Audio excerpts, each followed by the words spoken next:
Thanks for being patient. And welcome to the Observatory of the Instituto Cervantes at Harvard University in this Faculty of Arts and Sciences. As you may know already, the mission of the Cervantes Institute, the Cervantes Observatorio, is to observe, to analyze, to reflect and to debate on the Spanish language and Hispanic cultures in the United States.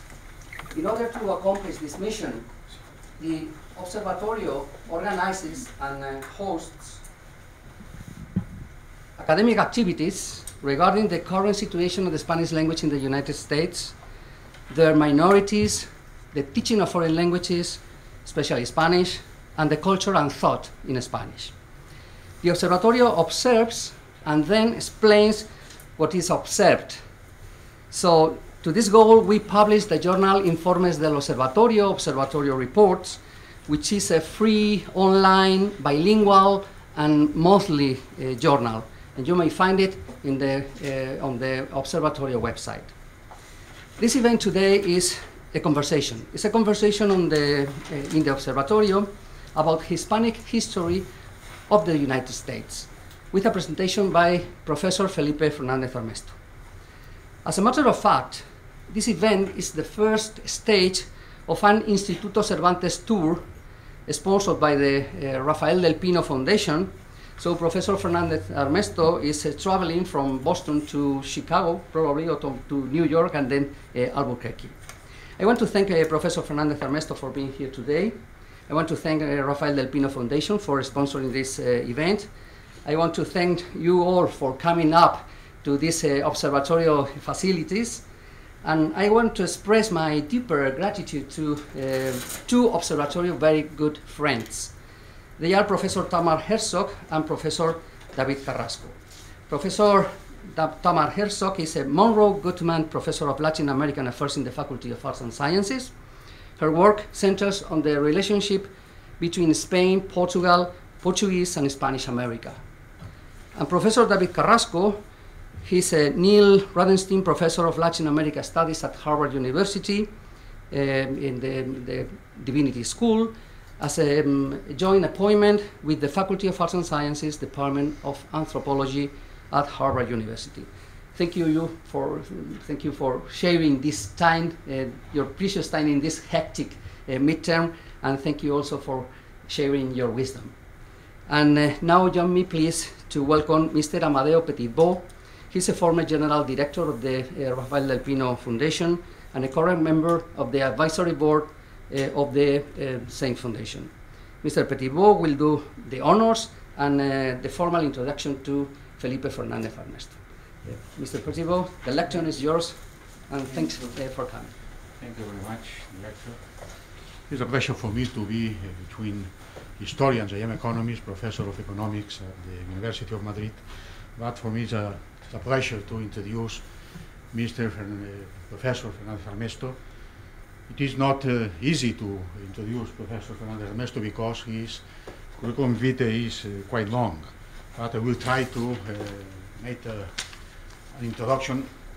introductory introduction. Professor Fernández-Armesto was born in London. He joined the history department at the University of Notre Dame in 2009, after occupying chairs at Tufts University and the University of London, Queen Mary's College. He had spent most of his career teaching at the University of Oxford, where he was an undergraduate and doctoral student with the highest possible classifications. He has had visiting appointments at many universities and research institutes in Europe and the Americas, as for example, the Brown University, the University of Warwick, and the Netherlands Institute of Advanced Studies. The list of endowed lectures is really impressive. Among many distinctions, he has honorary doctorates from La Trobe University at the University of Los Andes, and he is professor honoris causa at the University of London. Besides, Professor Fernández-Armesto is fellow of the Society of Antiquaries of London the Royal Historical Society and the Royal Society of Arts. He is also a life member of the American Historical Association. He also has a relevant activity as voluntary work.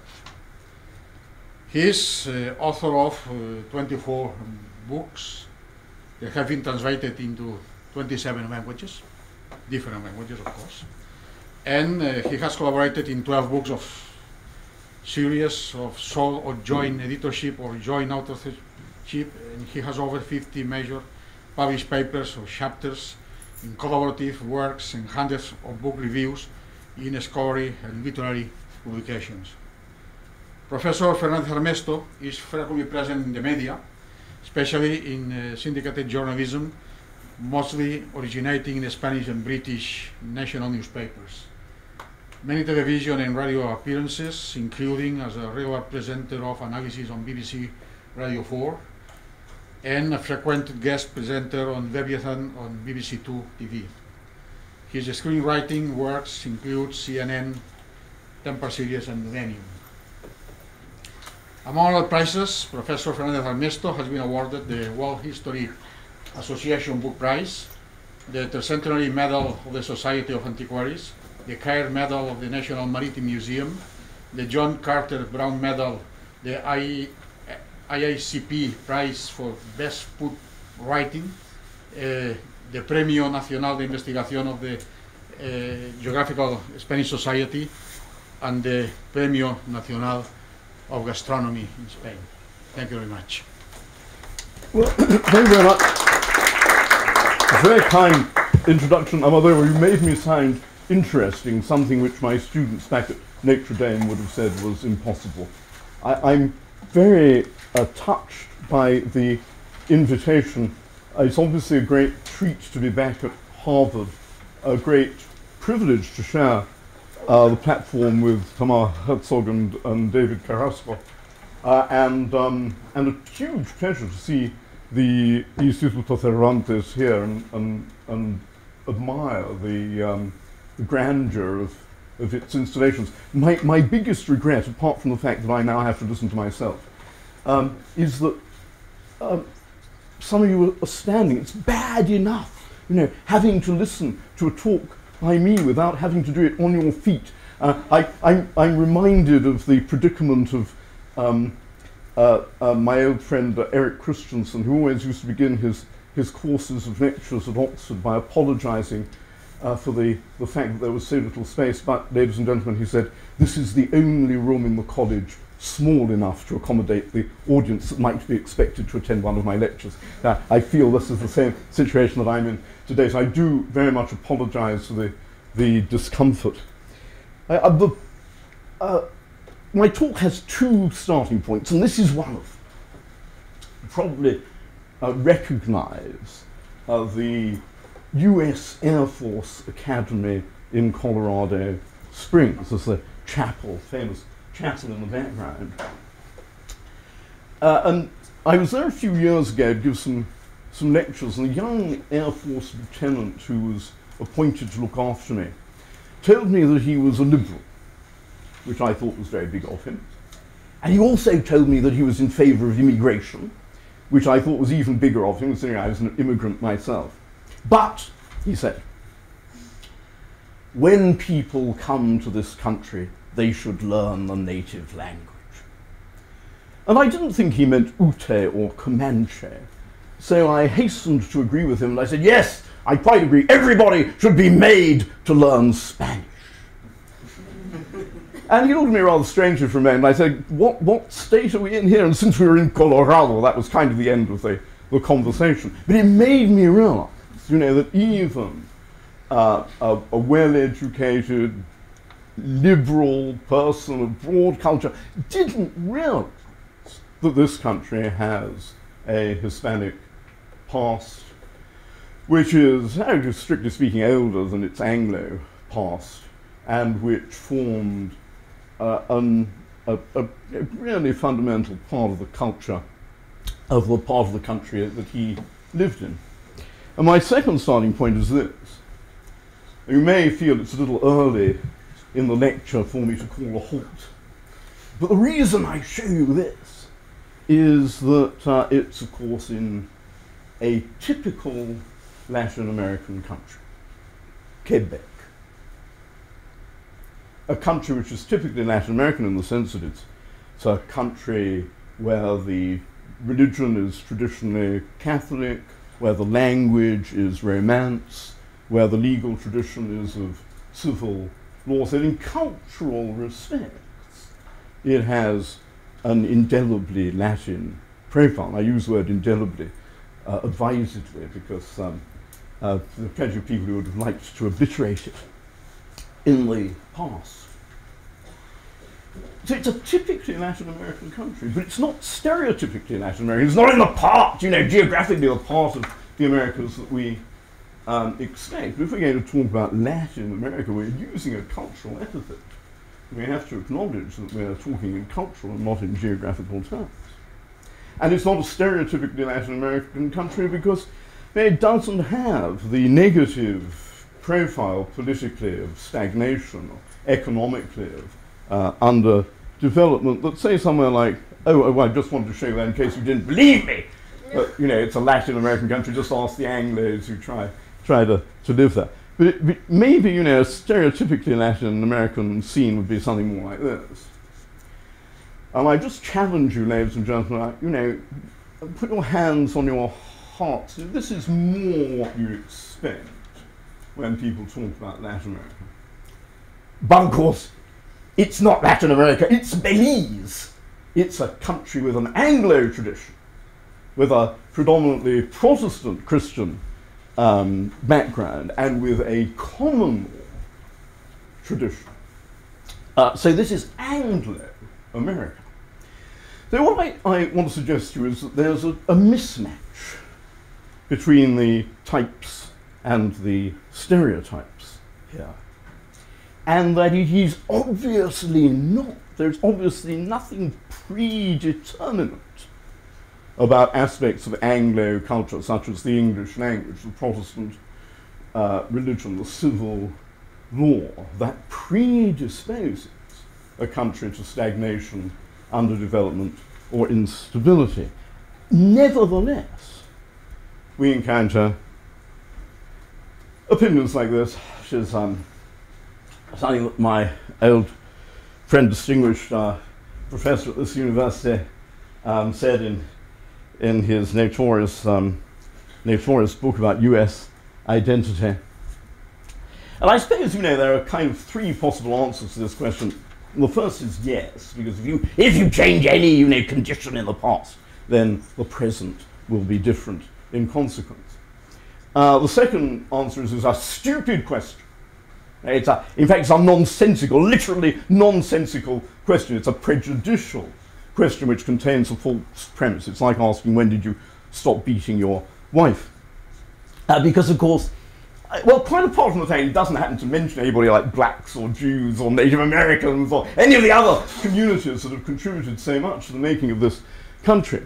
It's not, of course, even true that all those British were Protestants, or that they were even the majority in most of the colonies that they settled in the colonial period. But in particular, it's obviously not true that what is now the territory of the United States was not settled by French and Spanish colonists. On the contrary, most of what is now the territory of the United States was settled, albeit sparsely, or rather more of the territory of what is now the United States was settled, albeit sparsely, by French and Spanish Catholics in the colonial period than British. And I'm not going to make a big thing of a map like this, because obviously this is a political map and it doesn't really tell us very much about culture or indeed even depth of settlement. But it is true, that if you look at the parts of the United States which have large, dense Hispanic populations today, and I use the word Hispanic in the same sense as the census. I mean people who identify themselves as Hispanic in the US Census.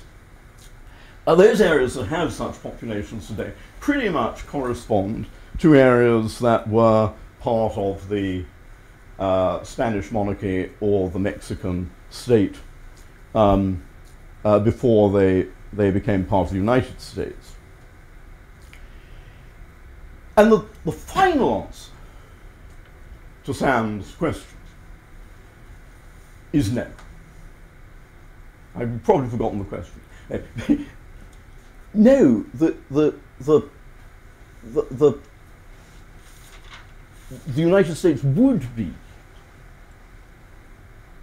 in many respects, the same country, irrespective of who had settled it, because Huntington's assumptions were what I call culturalist, like many people over-educated in the social sciences. He had a sort of Weberian view of the world in which culture was supreme and autonomous.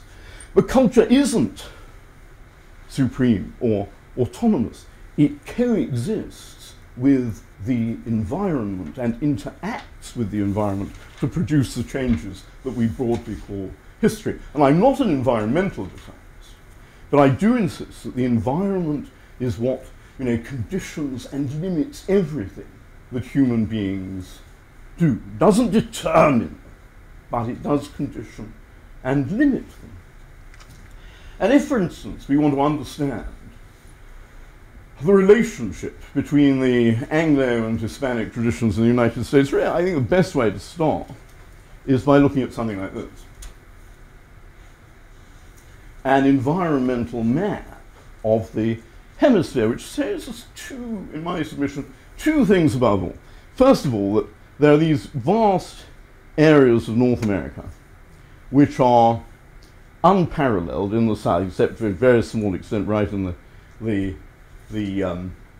extreme south. Our biggest single difference between North America and the rest of the hemisphere is that it's this top-heavy, great sort of boreal series of environments. That's more than anything else what has crafted the big differences between the two moieties of the hemisphere. And the second thing to notice, which I think my submission is much more important, obviously conversely, the south has got this great tropical zone which isn't exemplified in the north. So that's why we've got, basically that's the single most important reason why the two moieties of the hemisphere have divergent histories. It's nothing to do, in my submission, or not nearly so much to do, with their respective cultural heritages. And the second thing to take away from this is that you can see that there are lots of areas in North America which are echoed in other parts of the hemisphere, and in those areas where the environmental conditions, where the ecologies are similar in widely separated parts of the hemisphere, you get cultural similarities irrespective of who colonized them and what the cultural traditions of the colonists were. This is obviously most prominently the case in respect of economic culture. There's one or two examples. That's Mexico, and that's Missouri, in the southern part of the state where you've got a similar environment. And so naturally, you're going to get very similar economic manifestations of culture in ecologically comparable zones. Again, I show you these two pictures, and ladies and gentlemen, I absolutely promise you probably think I'm joking, but I don't know. Most of you don't seem to have thought I've been joking so far, to judge from the disappointing amount of laughter. But you probably think I'm joking when I say I absolutely cannot remember which of these two scenes is in Peru and which is in Idaho. But again, you get a similar economic culture in economically comparable regions. And, of course, you get cultural exchanges which are mutually nourishing and formative, irrespective of environmental conditions.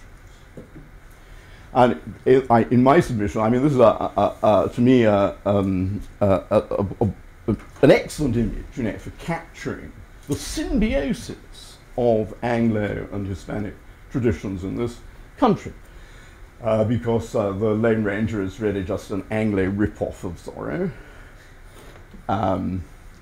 As is almost every, all-American masked hero.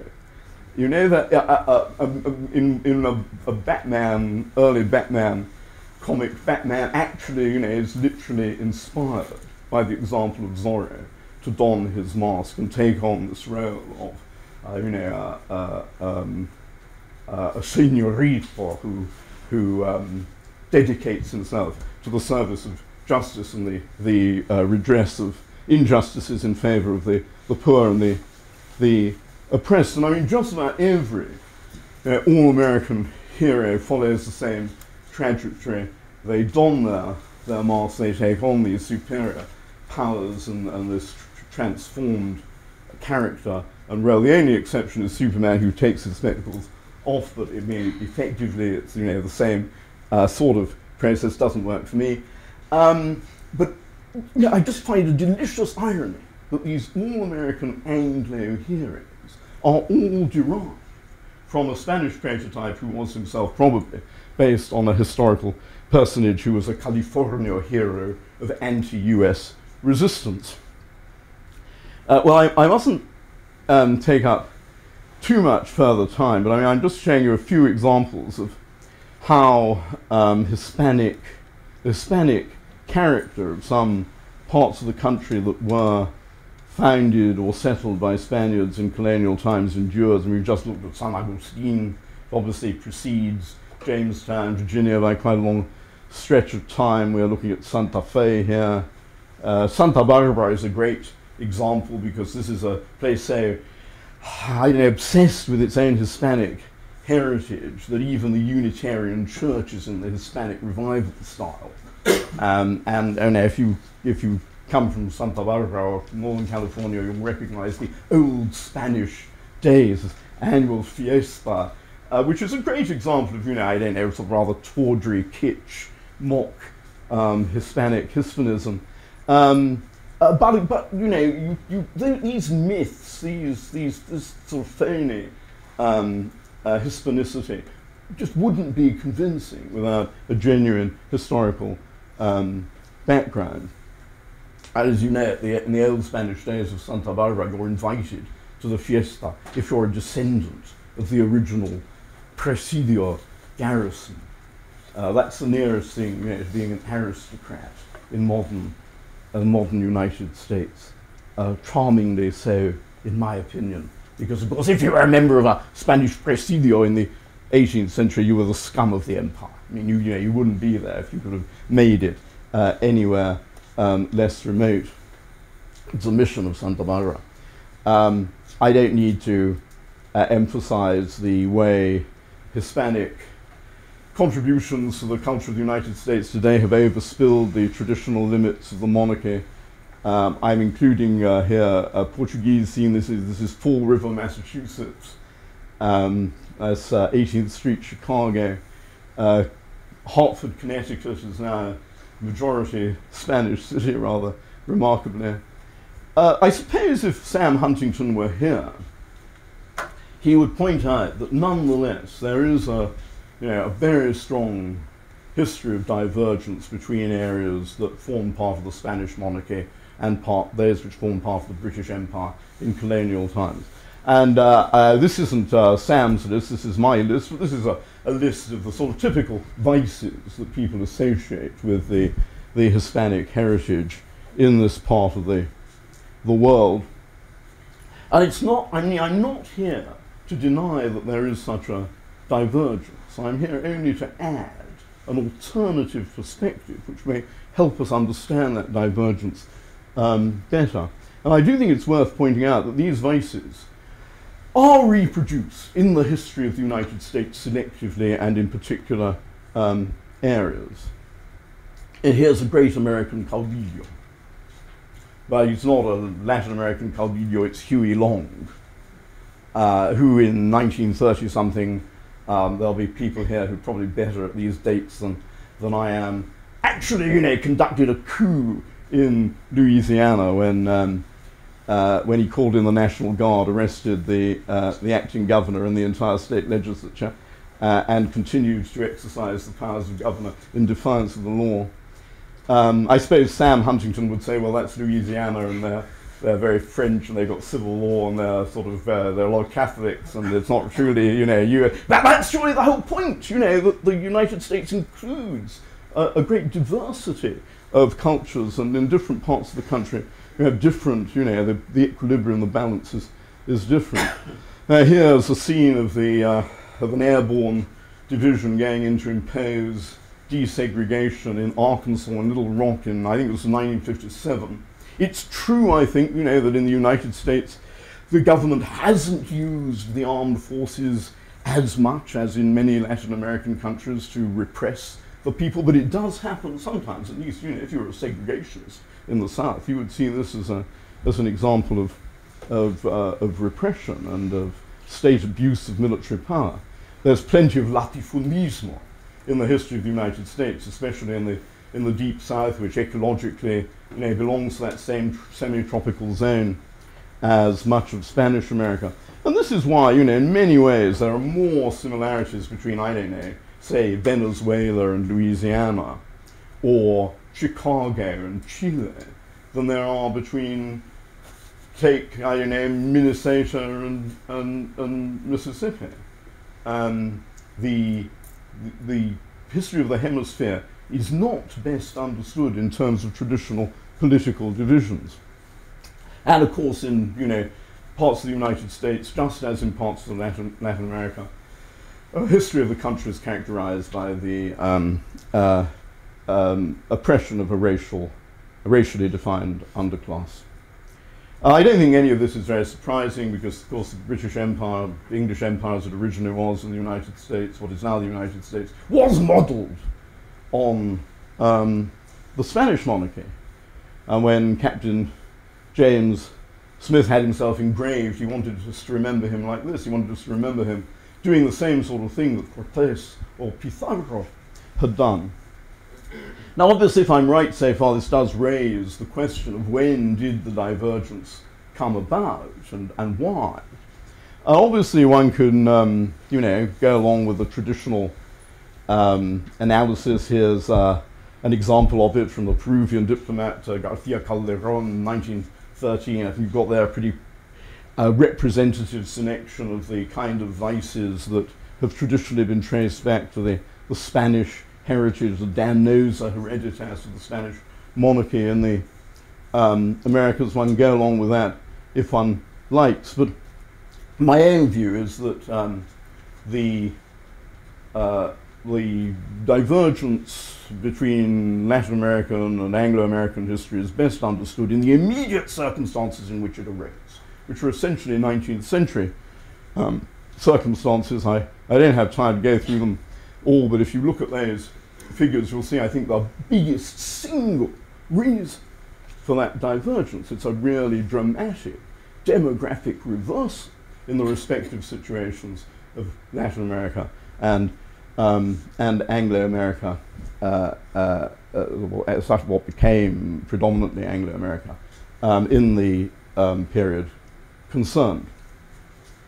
But be that as it may, that divergence is now kind of over, or it's coming to an end, and the Americas are reconverging.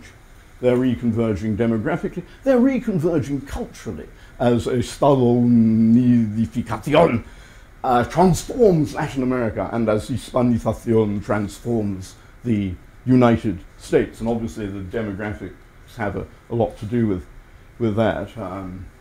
There's a perhaps not terribly representative, but still quite amusing example of it.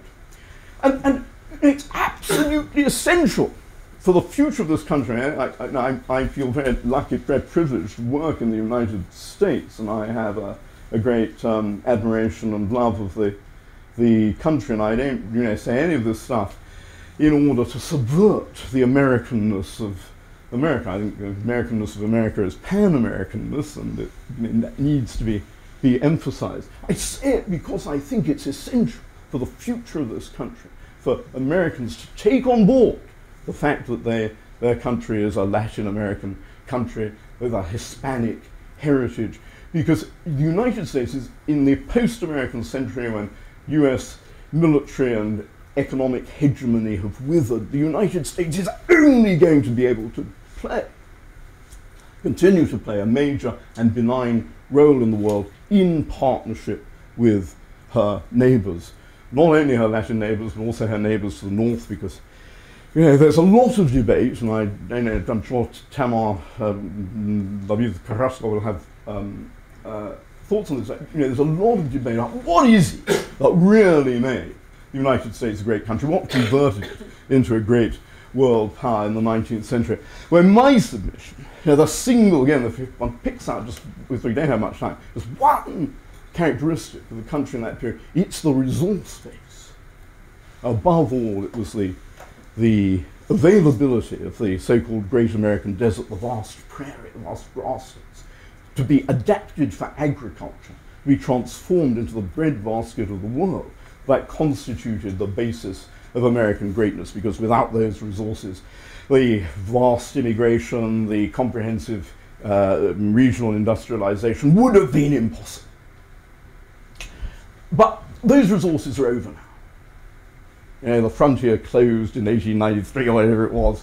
The United States is running out of its underground resources. The big opportunities in the next century, in the 21st century, the role that the prairies played in the 19th century will be played by, Canadian oil sands and the Amazon and the Chilean and Argentinian Antarctic. And if you want this country to go on playing its major role in the world, you've got to have a piece of that action. And that's why I think that these young people in Idaho are not only quite right, in terms of history, in terms of a true evaluation of the culture of the United States. Not only are they right, but also, they ought to be welcomed by their fellow citizens in the rest of the United States, because really all they're doing is coming home.